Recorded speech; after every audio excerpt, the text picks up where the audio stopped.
গন্ডাছড়ায় অবৈধ বালি মাফিয়াদের বিরুদ্ধে অভিযান, বাজেয়াপ্ত মেশিন ও পাম্প। গোপন সংবাদের ভিত্তিতে এক বড়সড় সাফল্য পেল গন্ডাছড়া বন দপ্তর। কর্তন জয়পাড়া এলাকায় অবৈধ বালি খননের বিরুদ্ধে অভিযান চালিয়ে একটি বালি তোলার মেশিন ও পাম্প বাজেয়াপ্ত করেছেন বন দপ্তরের কর্মীরা।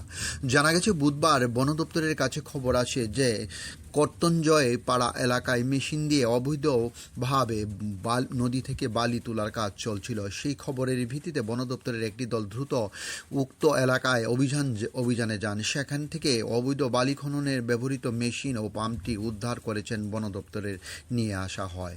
বন দপ্তরের এক আধিকারিক জানান, উদ্ধার হওয়া এই বালি তোলার মেশিনের বর্তমান বাজার মূল্য প্রায় 1 লক্ষ টাকার কাছাকাছি। কিন্তু তিনি আরও জানান, পরিবেশ রক্ষার্থে এবং অবৈধ বালি ও কাঠ পাচার রুখতে বন দপ্তরের বরাবরই তৎপর। এর আগেও বিভিন্ন সময় একাধিক বালি তোলার মেশিন সহ অবৈধ পাচারে যুক্ত প্রচুর যানবাহন বাজেয়াপ্ত করা হয়েছে। এলাকার পরিবেশ ও সরকারি সম্পত্তি রক্ষার্থে বন দপ্তর এই ধরনের কঠোর অভিযান আগামী দিনও জারি থাকবে বলে খবর সূত্রে জানানো হয়েছে। ডিউরি রিপোর্ট, খোয়াই টাইমস বাংলা।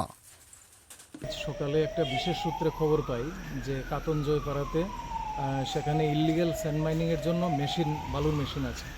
ওই খবরের মূলে আমরা যাই, গিয়ে সেখান থেকে আমরা এই বালুর মেশিনটা পাম্প সহ উদ্ধার করে নিয়ে আসি আমাদের কমপ্লেক্সে।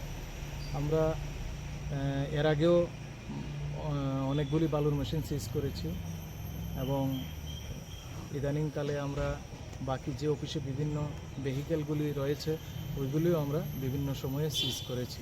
মেশিনটার বর্তমান মার্কেট ভ্যালু 1 লক্ষ টাকার কাছাকাছি।